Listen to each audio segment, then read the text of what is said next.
చెయ్యాలనుకున్నది చేసేస్తూ అదే సందర్భంలో మళ్ళీ అది మాకేం సంబంధం లేదని చేతులు దులుపుకుంటూ ఆ తర్వాతన ఇదంతా కూడా కావాలని కల్పిస్తున్నారన్నటువంటి కోణాన్ని ప్రొజెక్ట్ చేస్తూ మనం ఎలా ఆలోచించాలో అనుక్షణం మన మెదళ్ళని ఆ రకంగా ట్యూన్ చేసేటటువంటి విధానం ఎకోసిస్టమ్ అంటారు.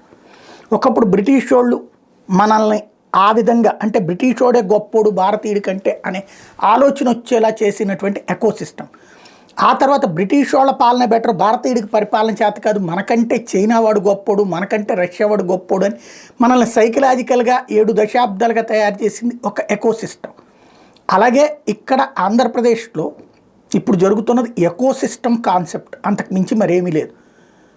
ఇక్కడ మహాసేన రాజేషు, తర్వాతన పాలిట్ బ్యూరో సభ్యుడు శ్రీనివాసరెడ్డి, సోమిరెడ్డి చంద్రమోహన్ రెడ్డి, పిఠాపురం వర్మ, ఆ తర్వాతన వచ్చినటువంటిది ఏకంగా పదాలు మారిపోయినటువంటి సిచ్యుయేషన్ ఏది టీజీ భరత్ దాకా వచ్చేటప్పటికి అందరూ మాట్లాడినటువంటి మాటలు వాళ్ళ వ్యక్తిగతమైన అభిప్రాయాలే, నో డౌట్.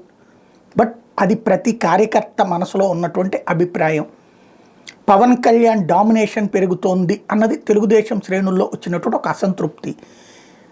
కష్టపడుతున్నది చంద్రబాబు, ప్రయోజనం పొందుతున్నది పవన్ కళ్యాణ్ అన్నటువంటి అసంతృప్తి ఆరంభమై పెరిగి పెద్దదవుతుంది. దాంట్లో భాగంగా సోషల్ మీడియాలో పోస్టులు, ఆ పోస్టుల ద్వారా పెరుగుతున్నటువంటి టెంపర్తో వచ్చినటువంటి డైలాగులు స్వయంగా లోకేష్ దృష్టిలో పడాలన్న ఆలోచన కూడా అవ్వచ్చు. వాళ్ళు ఆ స్టేట్మెంట్లు ఇవ్వటం, అదే సందర్భంలో ఆ స్టేట్మెంట్లకు సంబంధించి చూడండి. ఇప్పుడు ఫర్ ఎగ్జాంపుల్ నిన్న కొలికపూడి శ్రీనివాస్తుంది క్రమశిక్షణా సంఘం మీటింగు అదంతా ముందు తర్వాత కూడా నోటు అదంతా రిలీజ్ చేసుకొచ్చారు కదా, ఏం జరిగింది అన్నటువంటిది చెప్పుకొచ్చారు కదా బహిరంగంగానే. అదే సందర్భంలో పార్టీ ఏదైనా నిర్ణయం తీసుకుంటే ప్రెస్ నోట్ రిలీజ్ చేస్తుంది కదా. చంద్రబాబు గారు మందలించారు భరత్ని, లేకపోతే ఎవరిని ఇది మాట్లాడొద్దన్నారు, సీరియస్గా ఆగ్రహం వ్యక్తం చేసింది తెలుగుదేశం పార్టీ. ఎవరు చెప్పారు?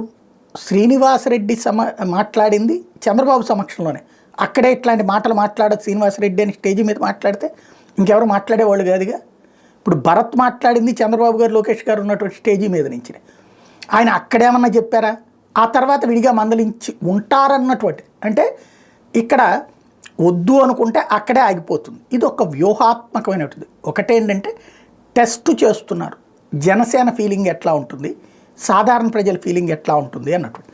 ఖచ్చితంగా ఈ 5 ఏళ్లలోనే లోకేష్కి పగ్గాలు ఇవ్వాలన్నటువంటి పట్టుదల మాత్రం పెరుగుతూ వస్తున్నటువంటి మాట వాస్తవం. ఇస్తే తప్పేం లేదు, ఎందుకంటే ఆల్రెడీ పార్టీని ఒక స్థిరమైన కక్షలోకి నిలబెట్టాడు. 2014లో పార్టీ పటిష్టంగా తయారవడానికి కారణం అయ్యాడు.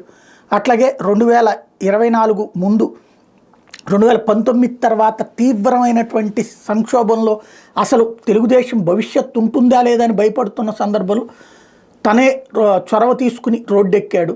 దాని ఫలితం సాధించిన విజయంలో తన పాత్ర కీలకమైనటువంటిది. దాన్ని తప్పు చేసి చూడడానికి లేదు, తక్కువ చేసి చూడడానికి లేదు. కాబట్టి అతనికి డిప్యూటీ సీఎం ఇచ్చినా తప్పులేదు, సీఎం ఇచ్చినా తప్పులేదు.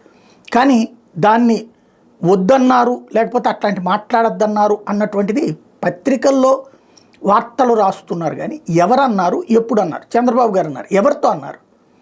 అదేమన్నా పార్టీ అధికారికంగా ప్రెస్ నోట్ ఏమన్నా రిలీజ్ చేస్తుందా? చూద్దాం.